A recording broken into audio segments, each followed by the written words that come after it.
The Guild is Maximum Lawyers' community of legal entrepreneurs who are taking their businesses and lives to the next level. As a Guild member, you'll build relationships, be held accountable, and learn strategies specifically designed to get you unstuck and accelerate your plan for growth. Members are also granted exclusive access to masterminds hosted around the country. Our next event is coming up, and we're heading to Scottsdale, Arizona. There's something truly magical about the power of these in-person connections where real-time breakthroughs happen. Picture this. You're surrounded by like-minded law firm owners tackling your business and mindset challenges together. The energy is electric, the insights are transformative, and the results are game-changing. Investing in yourself is the best decision you'll ever make.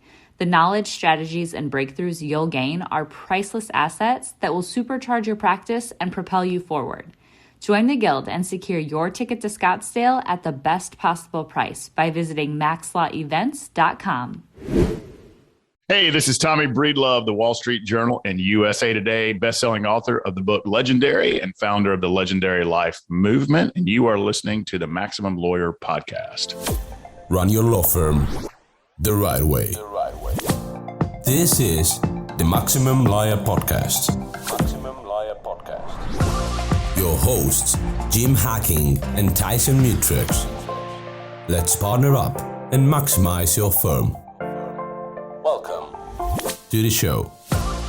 Welcome back to the Maximum Lawyer Podcast. I'm Jim Hacking. And I'm Tyson Mutrux. What's up, Jimmy? Well, you just got off a plane flying around central Missouri, didn't you? I did. It was a lot of fun. I was awful on the radio today. Like absolutely awful. I could not spit the words out of my mouth. I said, instead of saying ramp, I said lamp.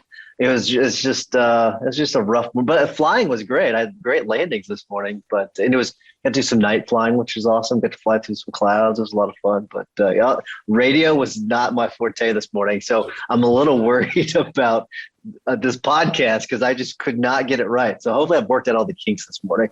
Oh, we've got you, brother. We've got you. Yeah, thanks. You have to carry me. Ground control probably thought you were drunk.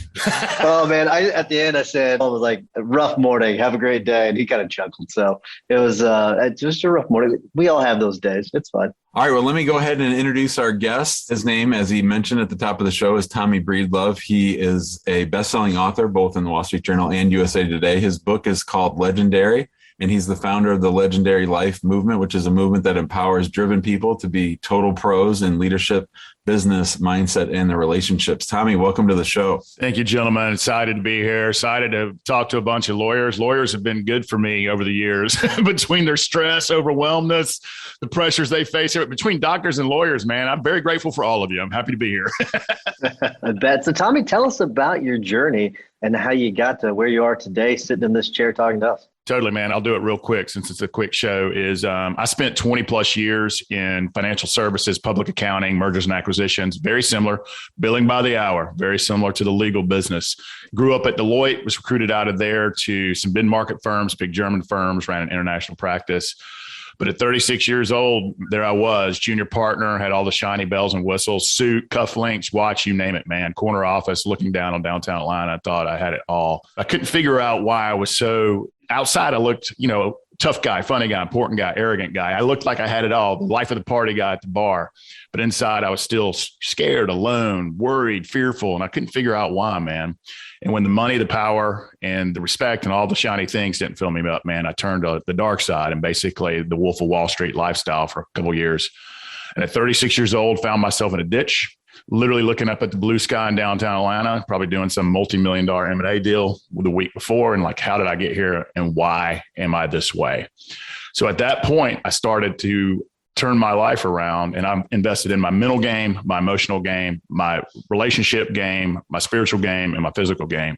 So I made me my full-time job, not billing 70, 80, 90 hours per week, my full-time job. And the most amazing things happened to me over those 3 years. And from tangibly, here's what happened in 3 years. I went from junior partner, senior partner, international practice leader, elected to the board of directors, and an owner of one of the most prestigious firms in the Southeast. My money doubled, my network 10x'd, and my marriage went from life support to almost, like strong. It's still strong. Here we are, still together 12 years later. I'm 48 years old. That was the tangible results. The intangible results were true confidence, true courage, peace of mind, respect myself, led myself, loved myself. And that's when the coolest thing happened. That's when a bunch of lawyers, bankers, venture capitalists, entrepreneurs, corporate executives started reaching out to me from my network saying, hey, man, how'd you do it? You didn't give up your ambition and drive, but I've seen you work a whole lot less hours. I've seen you make a whole lot more money, earn a lot more respect. How did you do this? And give me that magic formula. And after about the 20th or 30th person asked it, I was like, this is something for me. And I was already burned out. So I sold my equity in the firm, resigned my board seat. And my wife was not too happy about that. Went to chase this dream of building and living a legendary life movement for executive men and women in the legal space, the doctor space, the entrepreneur space, the corporate executive space, to help us all not give up our relationships, to have self-confidence, to have self-respect, to lead ourselves so that we can lead others better. And what I didn't, let me tell you why I had all those issues is I never dealt with the stuff from my childhood. And so I grew up in and around, this is the last thing I'll say, in and around a lot of, and we all got that stuff that we don't like to talk about. We like to put on the armor and never talk about it. But I grew up in the South Side of Atlanta on a lot of violence and abuse. And at 18 years old, instead, I was going to be the first person in my family to ever go to college. And at 18 years old, had all these rides to all these universities, first person ever. And I became that violence and abuse, committed a violent crime, was looking at 7 years in prison and 2 felonies. Luckily, it was a first offense and dropped to misdemeanors. And literally, I spent my 19th birthday incarcerated, picked myself up, dusted myself off, went to work in a nuclear waste container factory during the day, community college at night, ended up to University of Georgia. And I literally went from I got to quit saying literally. I don't know why I'm doing that this morning, but, but I went from a jail cell to Deloitte and Touche in 3 years. But I never dealt with all that stuff. Right. And so I just thought if I outworked them, outpowered them, out hustled them, outmaneuvered them, and I did, and it got me all the way to the top. But it didn't fulfill me when I got there. So I'm a money is important guy. Let me say that first. I am a money is important guy, but not at the cost of everything else, relationships, fun, health, et cetera. And so that's what I'm all about, guys. Thanks for letting me share that. Well, that's pretty powerful stuff. Talk to us about when you're sitting in jail and trying to figure out, how did I blow this? What am I going to do? What did your mind go through during those dark days? Well, first of all, I was scared to death. I'm an 18-year-old kid in South Atlanta institution, and it was not a friendly place. But something, I don't know what kind of moment. People ask me how and why this happened. It's something bigger than me, and I don't want to go down that path. But an African-American gentleman who was 45 years old crossed racial lines, and he called me young blood, and he saw something in me. I mean, I was a sheep walking into a den of lions, man. It was like the Roman Coliseum. And he's like, young blood, you're not going to become a part of this. I guess he saw something in me. He saw something, he probably saw fear, but he also said, hey, this kid's got something. So he mentored me, helped me. I didn't have good male and female role models growing up. I mean, I didn't have any. It's actually the exact opposite of that.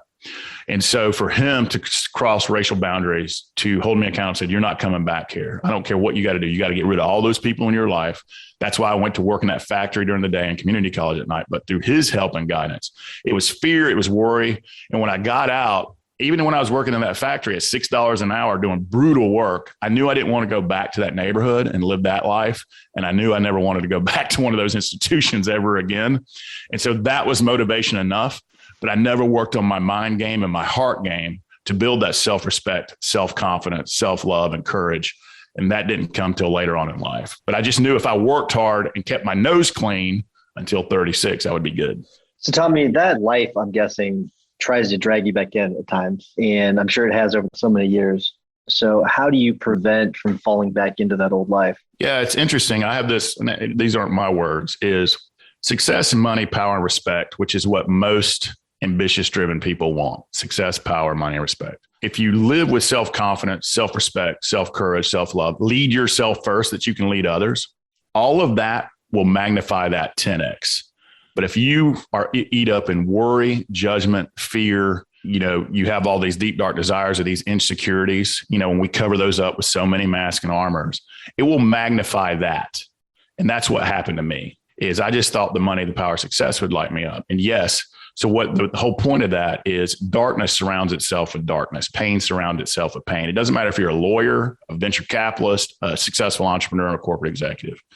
If you eat up in fear, anger, judgment, gossip, rage, worry, you're going to surround yourself with those people. And you're going to surround yourself with that. But if you're eat up again with love, confidence, courage, peace, presence, the real stuff, the real stuff. And I'm not talking about arrogance. Arrogance is loud and insecure. I'm talking about true confidence, owning your true power.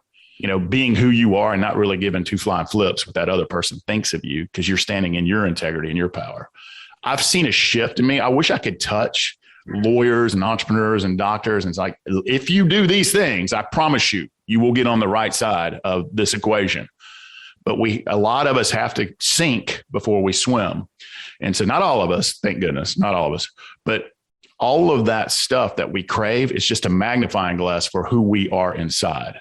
And so I don't just focus on the power and success. We're a power, success, money organization, but we start with mental toughness, emotional toughness, not religion toughness, but also spiritual toughness, if that's important to people. The Guild is an insanely productive community of lawyer entrepreneurs with a growth mindset who share their collective genius and hold each other accountable to take their careers and businesses to the next level.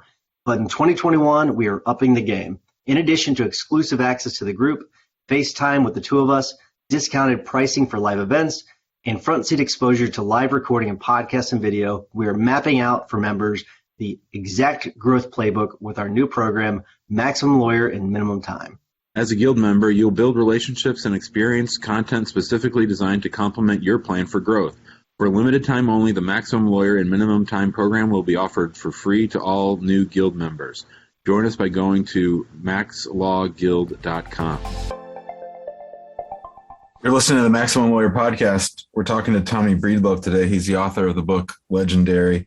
So you claw yourself all the way back. You're at the top of your game at Deloitte. You're very, very successful. And then you have this crazy idea to walk away from it and go out on your own. Talk to me about the last day before you went out on your own and then the first day when you were on your own. So that's a great question. I love this question. So I actually had moved on from Deloitte to a big German firm and then a big mid-market firm here in the Southeast. So I was a partner, shareholder, board member, and significant owner of this firm. So I just had a great, I'm in the coaching business. I have a coach. I run masterminds. I'm in a mastermind. So, I believe you have to practice what you preach.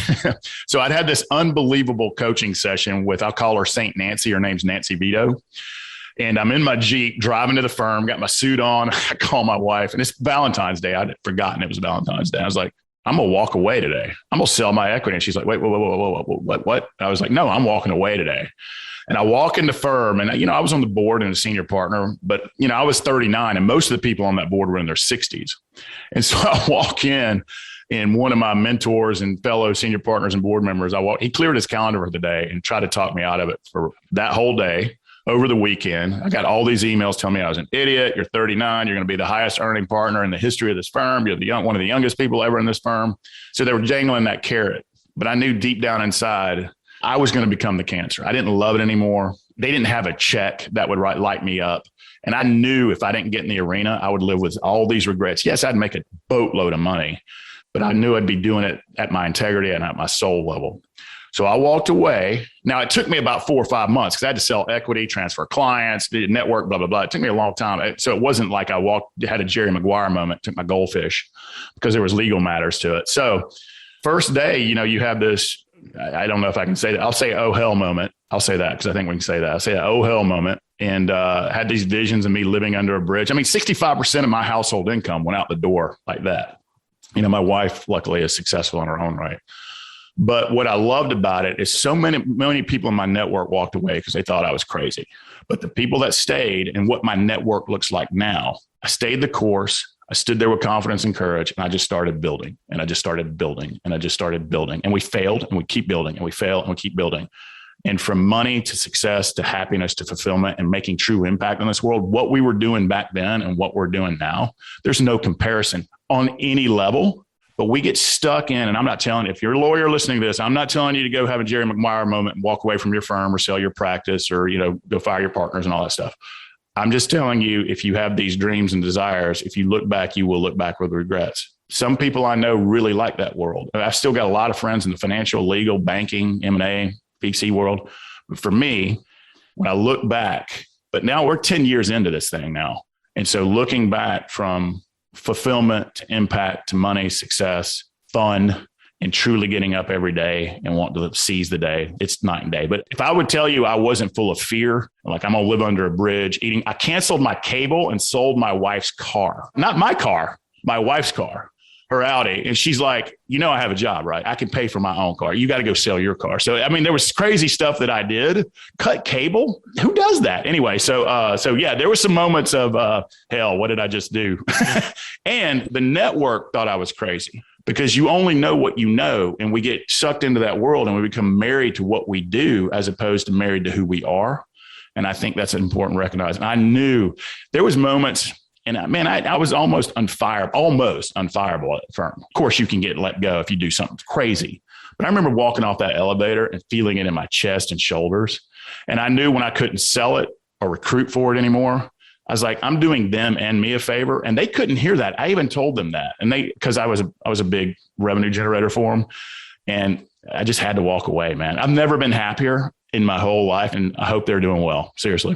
So, Tommy, now you serve clients and you empower them to build, and I'm reading from your bio, build and live legendary lives, which I think is a cool name. I like the coffee mug legendary. What does that mean? Living legendary lives. Like, what does that mean? I mean, that can mean a lot of different things to a lot of different people. It can mean a lot of different things. The reason I picked the word legendary, great question.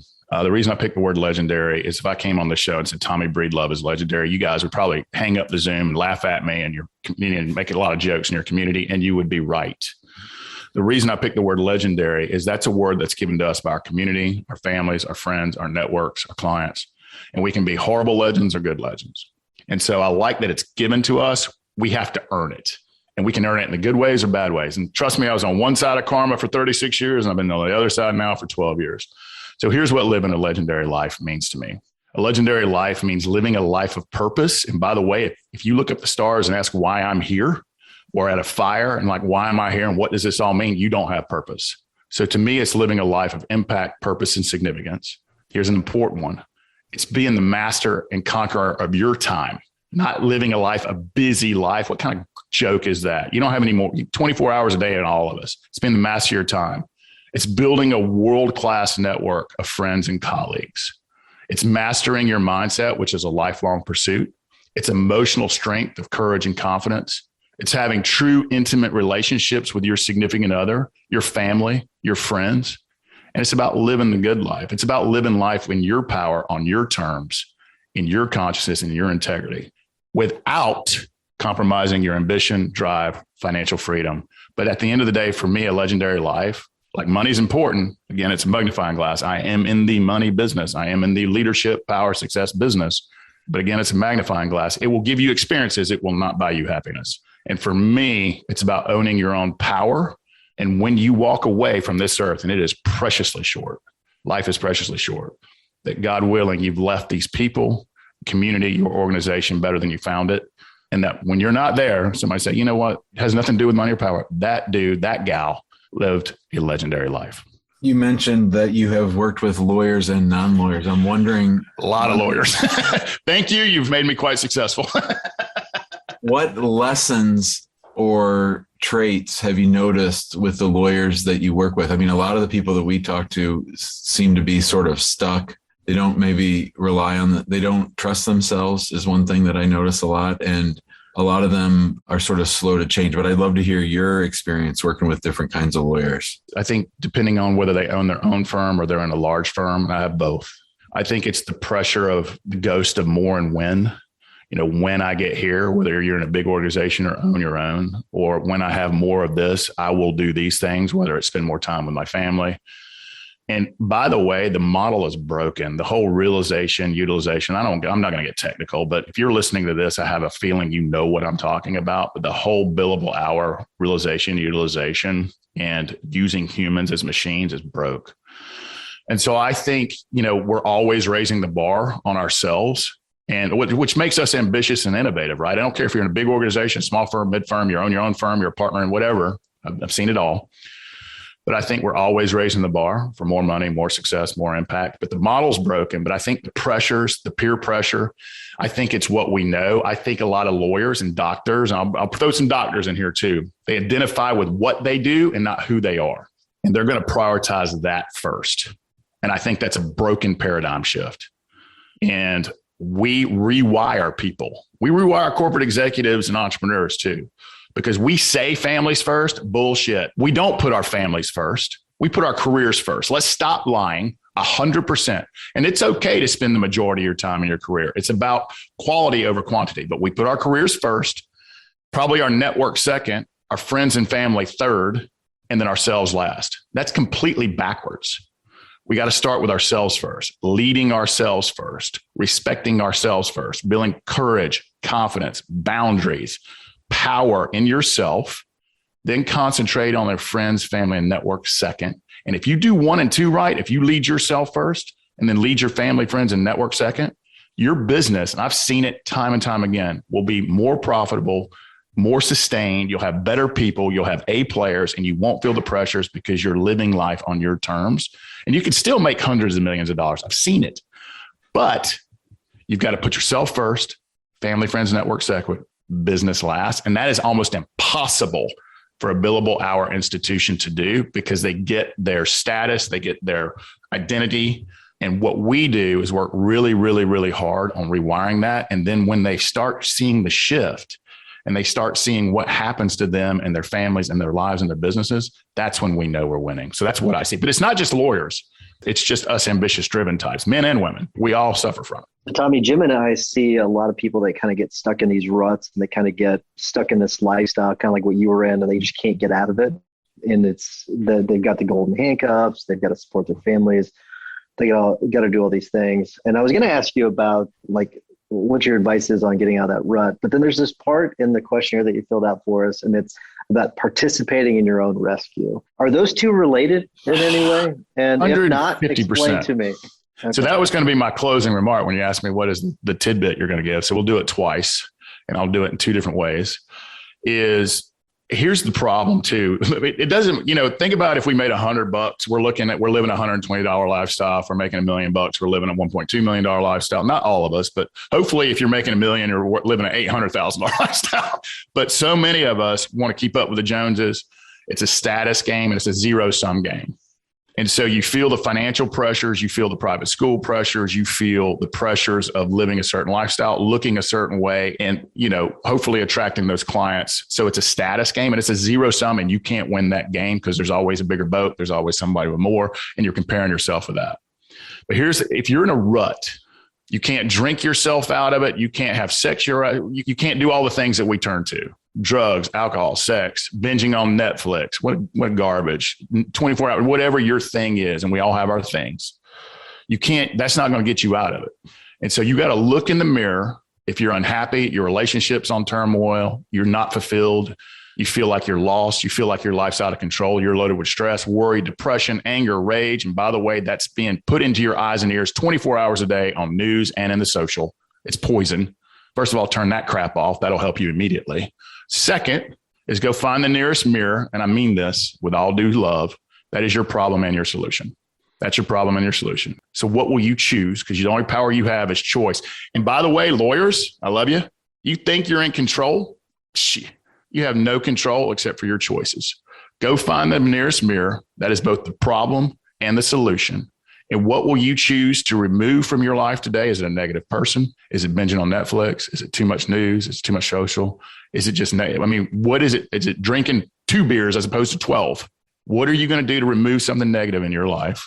And what positive thing are you going to add in your life to start building emotional toughness, mental toughness, self-confidence, self-respect, self-love, so that you can stop chasing the ghost of more and win and whatever your neighbor has? That's the advice I'd give them. I think that's so important because so often we just think about add this, try this, do this, and we don't think about removing things. And I think that removing things that are even things that are positive, you only have so many hours in the day, you only have so much energy, you only have so much focus.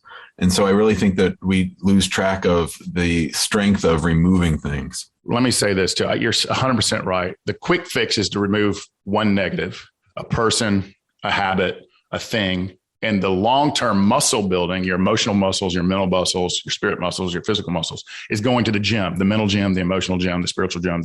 That takes long-term, but that will have the longest-term benefits. But the removing something's a quick fix. And let me say this because it's important. I am no sage on the stage and guru. And by the way, I suffer from 100% of everything I just talked about. 100%. I work on it every day But the ghost of more and when, the insecurities, the worries, the fears, they kick in. And I was telling my wife the other day, because we've been working our butts off for 2 years and we kind of lost ourselves. It's like, we got to reconnect and we got to reconnect now. And so this is not what it sounds like to have figured out. I walk shoulder with you. The stuff that I'm preaching, I practice. And luckily I get to talk in the mirror every single day and say, Tommy, are you listening to yourself? But all of us struggle with something. The key is in the work, the daily routines. Take an hour for yourself every day. Just an hour for you. That's in your heart, mind, soul, and your body, so that you can go lead yourself to lead others. And I'm talking to myself. And my wife and I were talking over, we just got back from vacation, which was healing for us. We just needed some real time.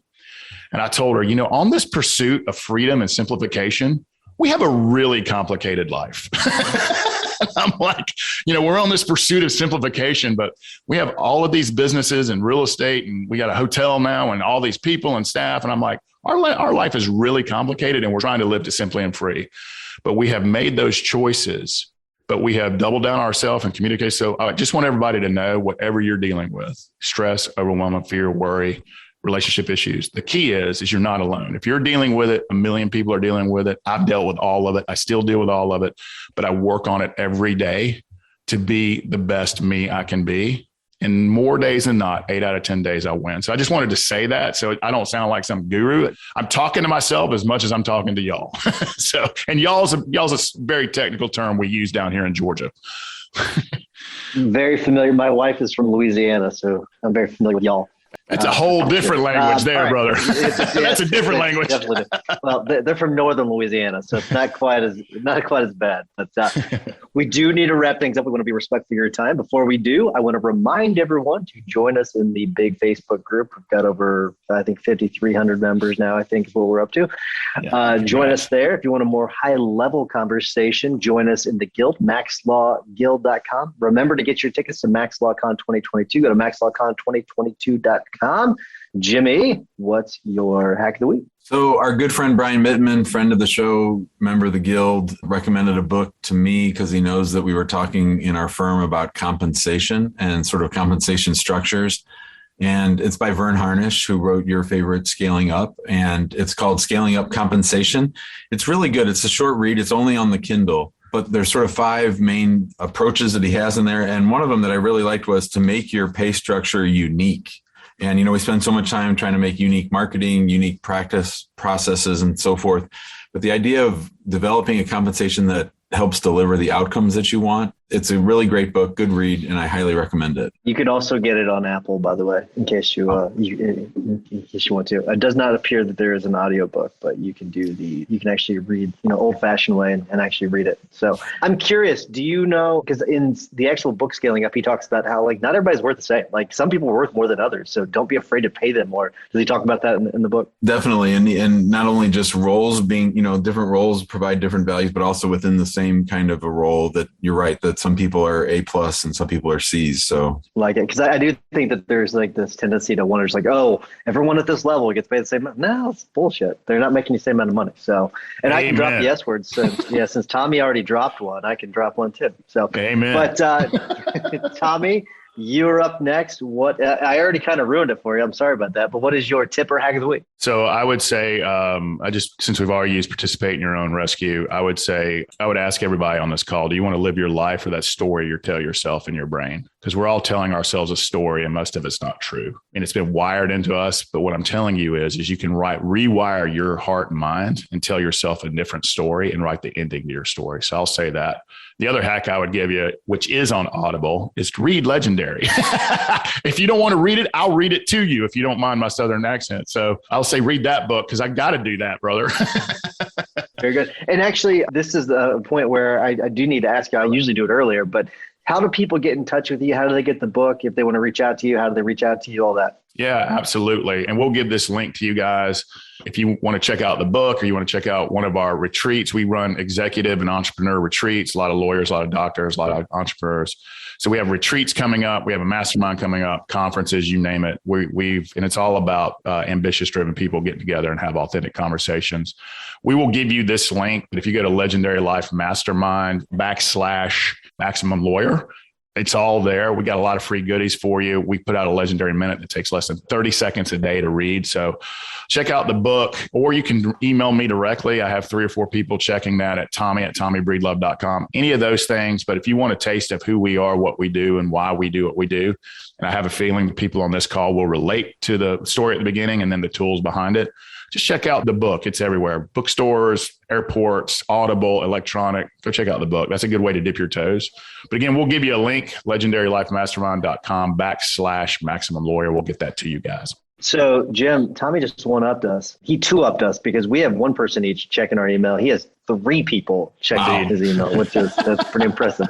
That's right. That's email is somebody else's to-do list, man. Email is somebody else's to-do list. I 100% agree. That's why we have people checking our email. But my tip is, and I don't think we've given this tip before, but hopefully not, but the American Express Platinum card. If you don't have it, I recommend it. I'm not a huge proponent of recommending credit cards, but the travel perks when it comes to that are really great. I'm curious, Jim, if you have the Platinum card because you travel so much. I got it a month ago because I'm starting to travel a lot more, not just on Southwest. Yeah, so it's really nice. You get a lot of the travel perks when it comes to lounges, discounts, all that kind of stuff. So highly recommend it. So check that out. If for no other reason but for the travel perks. I've had one for 25 years, so I'm all in. So good stuff. So Tommy, thank you so much for coming on today. We really, really appreciate it. We appreciate your time. A lot of great information you shared. So thank you so much. Gentlemen, I'm so grateful for you guys. Have an epic day. You too. Thanks, Tommy. See you, bud. Thanks for listening to the Maximum Lawyer Podcast. To stay in contact with your hosts and to access more content, go to MaximumLawyer.com. Have a great week and catch you next time.